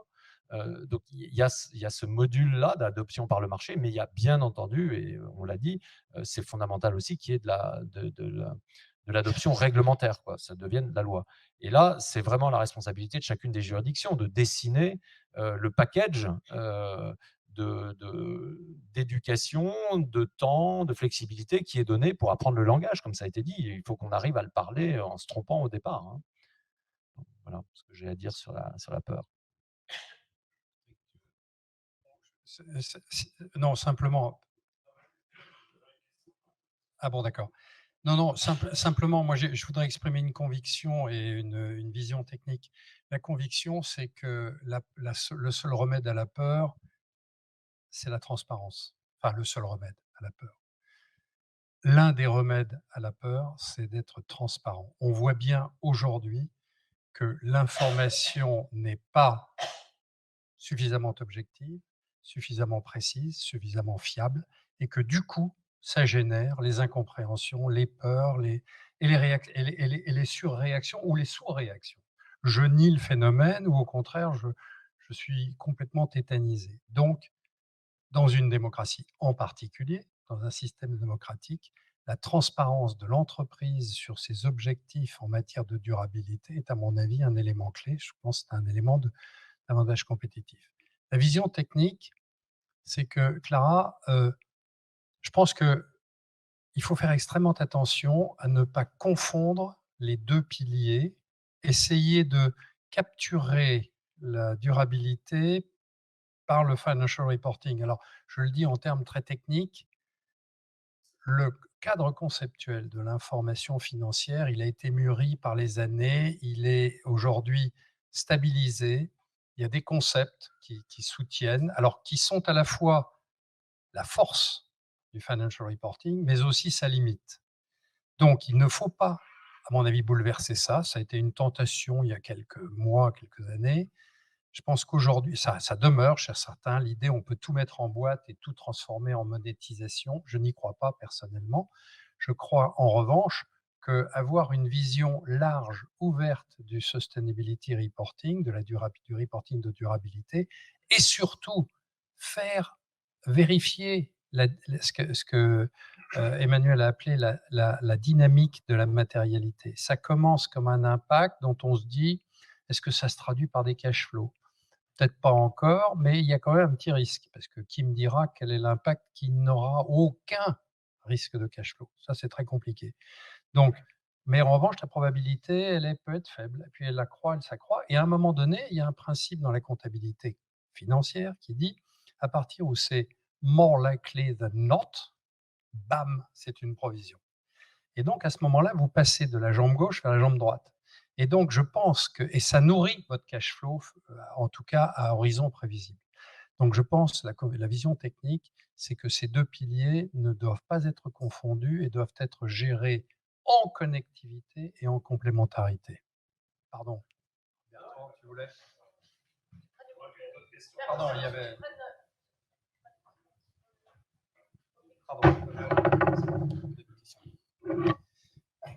Oui, bonjour, Bernard Delonchial, responsable de la finance durable pour l'agence de notation S&P Global. Une question, nous sommes des... Alors d'abord, Jean, je partage avec Jean un peu cette note d'optimisme. Je pense que l'accélération de l'histoire en termes de prise en compte de ce sujet-là, et comme le monde financier est en train de bouger depuis la COP21, est impressionnante. Maintenant, en tant que grand utilisateur de ces données, aujourd'hui, on passe probablement 10 à 20 fois de plus de temps à collecter la donnée sustainable par rapport à la donnée financière pour des résultats qu'on pourrait dire 10 fois moins bons. Ce qui fait que, petite illustration, nous sommes incapables aujourd'hui de produire un tableau de comparaison comparant des entreprises sur leur trace scope 2, sans même parler du scope 3. Mais même le scope 2, qui est donc l'utilisation, l'énergie achetée par les entreprises. Quand on parle de climat, qui est une donnée potentiellement importante, compte tenu du besoin de normalisation et du besoin probablement également de les faire transcrire dans des règles pour que l'implémentation soit contraignante, pour vous, à quel horizon pensez-vous qu'il sera possible de pouvoir avoir donc des données comparables, publiées sur des formats standardisés? J'ai entendu le mot souplesse. Quand j'entends le mot souplesse, je trouve ça très sympathique, mais je crains aussi que ce soit compliqué pour les acteurs de marché de comparer. Donc, à quel horizon peut-on, selon vous, espérer avoir des normes sur ces questions juste climatiques comparables en termes de scope 2 et scope 3? Est-ce que c'est encore un rêve? Je ne sais pas ce que tu en penses, Emmanuel, mais moi je crois qu'en Europe, on est sur un horizon 2025-2026. Donc c'est pas près, mais c'est pas loin non plus.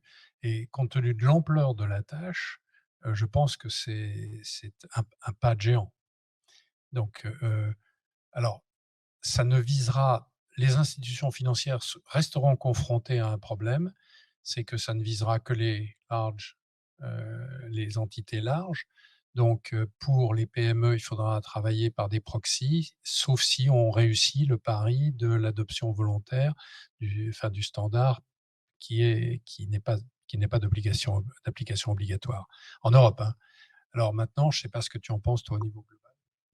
Oui, au niveau global, l'IOSCO a publiquement dit donc International Organization of Securities Commissions, donc l'AMF, la SEC, etc., 170 pays, a publiquement partagé à la COP 27 et l'a redit que donc nos normes étant finalisées dans les quelques mois qui viennent, ils ont l'intention de les endorser, je ne sais toujours pas quel est le terme français, les homologuer, voilà, qui est une étape très importante dans ensuite la capacité de chacun des pays à les adopter dans sa forme juridictionnelle, pour que les préparateurs des entreprises, les investisseurs et les régulateurs soient bien préparés à le faire sur le cycle de reporting de 2024.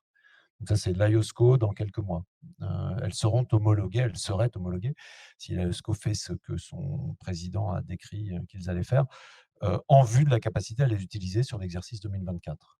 Elles seront prêtes, on the shelf. Ensuite, je partageais tout à l'heure la plateforme CDP. CDP, c'est 18 700 entreprises dans le monde qui représentent quasiment la moitié de la capitalisation boursière mondiale, qui a dit que pour le cycle de reporting sur l'exercice 2024, les normes climat, scope 1, 2, 3, qui sont reportées sur la plateforme, devront l'être formatées selon nos normes. Donc après, on peut décider, une entreprise pourra décider d'arrêter de reporter sur CDP. Ensuite, il faudra qu'elle explique à tous les bailleurs auprès desquels elle a jusqu'à présent dit que c'était très important de le faire, pourquoi elle ne le fait pas. Et on rentre de nouveau dans la question d'avantage concurrentiel. Donc, c'est une autre façon de le dire. Peut-être qu'au moins 10 000, 15 000 entreprises, de nouveau, une partie significative de la capitalisation boursière, strictement sur le sujet de la data, climat, scope 1, 2 et 3, devrait le faire l'année prochaine sur nos normes. Donc, je suis, moi, complètement en 2025 sur l'exercice 2024. Donc, je suis complètement, moi, je partage complètement ce que dit Jean. Je pense qu'on est sur un tipping point. Là. Sur le climat, c'est parti. Tu as envie d'ajouter? Je me permets une note de bas de page. Une information de bonne qualité, c'est très bien, mais ce n'est pas absolument indispensable. Et il y a plein de choses qu'on a faites jusqu'à présent avec une information dont on savait qu'elle n'était pas absolument parfaite. Donc, je pense que c'est important d'accélérer ce mouvement-là. C'est aussi important de dire que ce n'est pas la condition initiale nécessaire pour commencer à analyser le problème. Et par ailleurs, sur le scope 3, on va se tromper. Hein. Nous, on dit, faites des estimations, utilisez même, si vous voulez, oui, bien sûr, des proxys, mais aussi des ranges, si vous n'êtes pas certain. Voilà, et vous avez le droit de les revoir. Si vous estimez que l'année suivante, vous avez une meilleure estimation, refaites-le. On est vraiment dans l'acquisition d'un langage sur le périmètre 3. Hein, et voilà, donc je partage complètement ce qui est dit. Pardon, c'est Bertrand, je crois. Alors, alors,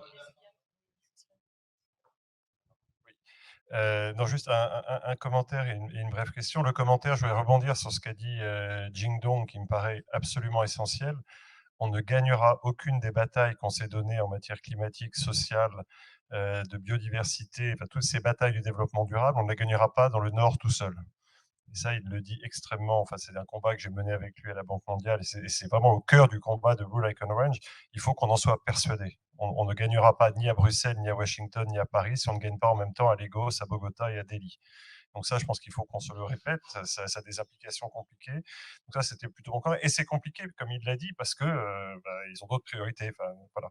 Et on le voit bien. Ce qui est intéressant avec les entreprises dans lesquelles on investit, il y a 5-6 ans, ils venaient essentiellement pour qu'on les finance. Aujourd'hui, ils viennent pour qu'on les finance et aussi qu'on leur explique que c'est une opportunité. Ceux qui étaient là quand on a parlé d'agriculture il y a 6 mois, c'était évident quand on entendait nos agriculteurs péruviens. Grâce à ça, ils peuvent exporter ici. Enfin, il y a toute une dynamique qui se met en place. Et il faut qu'on l'accompagne, je dirais, sans paternalisme, sans moralisation, ni quoi que ce soit, mais de manière très partenariale. Alors, ma question, c'est pour faire. Je rebondis un peu sur ce que tu disais, Emmanuel. Tu disais effectivement, on va identifier un certain nombre d'indicateurs. L'étape suivante, c'est, entre guillemets, leur valorisation, leur monétisation. Et souvent, un de nos investisseurs m'avait dit de manière un peu provocatrice, moi, ce que je veux chez toi, c'est la performance et l'impact, je le prends gratuitement. En gros, c'est bien, mais ça n'a pas de valeur. Et donc, c'est bien le point que tu as soulevé. Est-ce qu'à un moment donné, est-ce que dans votre rêve, à quoi ressemble un rapport annuel dans 20 ans? Est-ce que finalement, le bilan d'une entreprise prend en compte de manière chiffrée, avec les conséquences fiscales, de capacité d'emprunt, enfin, toute une série de choses, tout ce dont je viens de parler? Ou est-ce que c'est une illusion complète? Je vais répondre. Merci Bertrand. Je vais répondre super vite. J'ai dit tout à l'heure, moi je pense que les enjeux, c'est politique, technique et culturel. Et donc la réponse va dépendre des trois. Mais elle commence vraiment, par exemple, par les enjeux politiques. Si on se met si Fit for 55 en Europe, si on le fait vraiment, ça va évidemment créer des risques de transition mais super concrets pour toutes les entreprises. Donc les entreprises qui ne sauront pas expliquer à leurs assureurs, à leurs banquiers, à leurs investisseurs qu'elles sont prêtes et qu'elles vont même gagner des parts de marché dans cette bataille-là pour continuer à avoir accès au capital humain, au capital naturel, etc., dont elles ont besoin, tout en décarbonant à toute vitesse leur business model, elles ne gagneront pas. Donc là, oui, évidemment, il y aura une monétisation parce que ça va se traduire dans le coût du capital. Moi, je ne ferais pas ce métier si je n'étais pas là pour les 3 ans qui viennent, si je n'étais pas persuadé que ça va pricer dans le marché. C'est ça qu'il faut faire, ce que la BCE a commencé à faire. Le jour où ça price dans le marché, tu es sur une forme de monétisation, d'une façon ou d'une autre. Moi, j'ai ça, mais vissé au corps. Hein. Donc, oui. Si tu me permets, avec une remarque, je crois qu'il faut distinguer, comptabiliser dans l'information financière et prendre en compte l'impact de toutes ces questions dans la valorisation de l'entreprise. Et les pouvoirs publics ont un rôle fondamental qui est de déterminer à partir d'un certain moment, effectivement, si on prend le carbone, par exemple. Le carbone, aujourd'hui, on émet du carbone, c'est pas très cher. Donc, il y a une décision politique. À partir de quand le carbone devient-il plus cher et à quel prix? On peut faire des pricing aujourd'hui du carbone théorique et créer un passif qui n'existe pas. Je pense que c'est une mauvaise idée. Il faut en revanche faire en sorte que les politiques publiques relatives au carbone prennent des options par rapport à ça. Et de toute façon, il y a une telle pression qu'effectivement, indirectement, par les OPEX, par les interdictions d'opérer, par les OPEX qui vont modifier, par les CAPEX que l'on va devoir faire, il y aura cette prise en compte progressive. Et on sait tous que des cash flows, ça se valorise à partir d'un taux d'actualisation. Et le taux d'actualisation, il a une constante qui est le taux sans risque. Mais après, il y a le jugement de l'analyste par le taux de la prime de risque qu'il veut ajouter. Et c'est dans la prime de risque que l'on fera la grande différence entre les entreprises résilientes et les entreprises pas résilientes. Merci beaucoup. Moi, d'abord, je voudrais vous remercier pour la qualité des échanges et de manière très sincère. J'avais 2 courtes questions. La première, c'est qu'au final, est-ce que le problème derrière tout ça, c'est pas l'objet social des entreprises? Le problème sous-jacent, c'est quand même qu'il est possible aujourd'hui d'avoir un capital très rémunérateur, alors même que ce capital est utilisé dans un moyen qui détruit des externalités, et c'est ça qui pose un véritable problème de fond. Si demain, dans l'objet social de l'entreprise, il était indiqué qu'aucune valeur du capital ne peut reposer sur une destruction d'externalités positives, ça réglerait beaucoup, beaucoup de problèmes. Et d'ailleurs, vous avez tous commencé en soulignant le caractère entreprise à mission ici chez Raise, ou ce que tu avais fait, Emmanuel, chez Danone, devenant la première grande entreprise à mission. Le deuxième point, un brin provocateur, il s'avère que dans l'activité qui est la mienne aujourd'hui, enfin dans l'une de mes activités, on rencontre beaucoup, beaucoup, beaucoup d'entreprises. Moi, je ne partage pas votre optimisme, alors que pourtant je suis quelqu'un de très optimiste. Les entreprises, il y a des visionnaires et vous en faites partie, et ici, il y a beaucoup de visionnaires. Enfin, il y en a beaucoup, beaucoup, beaucoup qui se disent, y compris, j'en ai entendu des patrons de CAC 40 dire: «La réglementation, elle est tellement compliquée qu'elle ne pourra pas s'appliquer». C'est caricatural, enfin je l'ai entendu. D'autres disant: «Ouais, c'est quand même, it's a big mess, on va voir comment ça va, se passer». Beaucoup, beaucoup, beaucoup sont à des années-lumière de se dire qu'en fait, les marchés demain vont prendre en compte la résilience créée par la capacité qu'on a de mettre en place ces normes comptables extra-financières. En revanche, et vous l'avez tous dit, le mot-clé, c'est quand même qu'à la fin, toutes ces entreprises, elles doivent chercher des financements. Et qu'une entreprise a beaucoup plus peur que ce soit du fonds de private equity, que ce soit de son banquier, de son assureur, qui eux-mêmes ont peur de quelqu'un qui est le financeur, le LPs, la banque centrale qui refinance, etc., etc. Ma question est donc, ne faut-il pas aller encore plus loin dans la dureté vis-à-vis des règles imposées aux LPs, aux financiers, aux investisseurs, aux assureurs, pour créer un cercle encore plus vertueux? Comme disait ma grand-mère, quand il n'y a pas de discussion dans un dîner, il faut dire on ne paye pas assez d'impôts, ça crée beaucoup d'émoi. Devant plein de LP, je dis, je pense qu'en fait, les normes ne sont pas encore assez drastiques. Ne faut-il pas aller encore plus loin pour créer une dynamique plus forte? Ouais, merci Julien pour les 2 questions. Sur la gouvernance, en fait, moi, je ne crois pas qu'une entreprise puisse, je ne pense pas que c'est ça que tu voulais dire, mais puisse ne pas avoir un impact négatif. Je pense que tout choix de vie fait qu'on a un impact négatif, et la question, c'est comment on le corrige, comment on le régénère, comment on l'arbitre avec d'autres choses, hein. Sinon, il n'y a pas d'économie de marché, quoi. Et je ne sais même pas s'il y a de la vie. Mais donc, du coup, je pense que c'est vraiment la question de l'équilibrage, de l'intégration de ces questions, etc. Et en France, l'article 1835 de la loi Pacte, enfin la modification, pour moi, c'est un article dans lequel on peut puiser très, très, très, très largement, et c'est très peu pratiqué. Quand ça dit les conseils d'administration doivent tenir compte des enjeux sociaux, sociétaux, environnementaux de leurs décisions, ça dit, de mon point de vue, suffisamment pour couvrir tout ce qu'on s'est dit là. Qu'après, il y ait des gens, en effet, qui ont envie d'aller plus loin et de mettre ça dans la gouvernance, moi, je trouve ça personnellement inspirant, intéressant, et je pense même que ça développe de l'avantage concurrentiel, mais là-dessus, il y a débat, et c'est pour ça que c'est bien que ce soit dans la loi une option et pas plus, à mon sens, hein.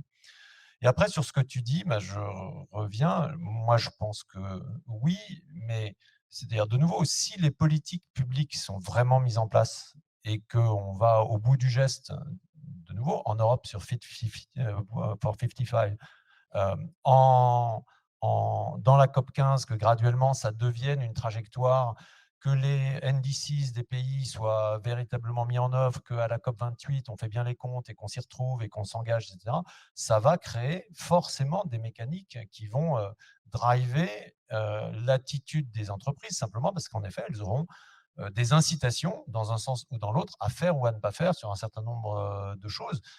Et c'est pareil, c'est pour ça que j'ai mentionné vraiment les règles prudentielles, parce que je suis persuadé Aujourd'hui, c'est plus puissant, moi je pense, c'est plus puissant que les politiques publiques, parce que le multilatéralisme climatique, il a existé, et heureusement, aujourd'hui, je pense qu'il fait partie, c'est encore l'une des rares facettes d'une forme de multilatéralisme, mais on est sur, c'est de la matérialité faible, quoi, on le voit bien. Hein.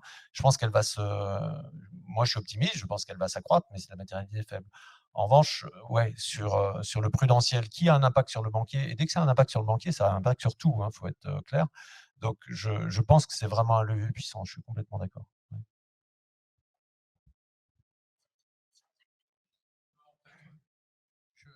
Je ne serais pas aussi pessimiste que Julien, parce que je crois qu'on est dans le...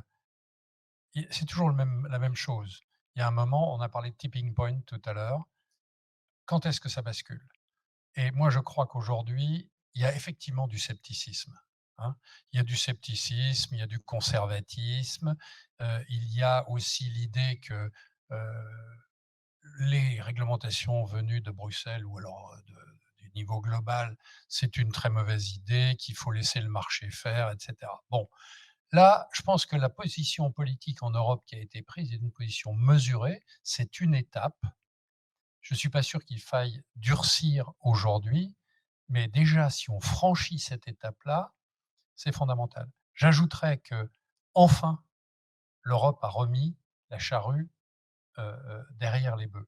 C'est-à-dire que commencer par Sustainable Finance et taxonomie, alors que le niveau des données n'était pas bon, ça a été mon message premier à la Commission en 2019, c'est-à-dire, écoutez, franchement, commençons par des données fiables et ensuite déterminer des politiques. Il n'y a pas de stratégie privée, il n'y a pas de politique publique avec des à peu près, même si les à peu près, on peut démarrer. Bon, c'est bon, dès l'instant qu'on fait un travail intelligent, d'approximation, etc. Et donc, moi, je suis plus optimiste que l'optimiste. Non, juste un mot, mais je laisserai la parole à Gonzague pour dire que ça a été dit, beaucoup a été fait en peu de temps. Il reste encore beaucoup à faire avec un momentum clé. Et ça nous tenait à cœur, à Bertrand Arès, d'avoir ces échanges-là, parce que c'est au cœur de ce qui permettra la transition de demain. Donc, je voulais juste remercier les intervenants, remercier tous ceux qui ont préparé cette conférence, dire que ceux qui sont ici, vous avez un petit badge, c'était ça mon message sur toute conclusion, à ne pas jeter parce qu'il y a des petites graines que vous pourrez planter chez vous pour garder ce lien avec le vivant qui est clé. Et on va poursuivre autour d'un cocktail. Voilà, donc merci. Effectivement, on va dire Blao. C'est mieux, c'est plus facile à dire que Blue like an orange. On va dire merci Blao. Merci Raise, merci surtout aux 5 intervenants. Et juste avant de sauver le monde, et donc de nous aider à sauver le monde, je vais vous proposer de nous aider. C'est tout simplement de prendre vos chaises et de nous aider à les déplacer là-bas pour qu'on puisse avoir un cocktail ici. Voilà. L'esprit pratique, vous voyez, c'est...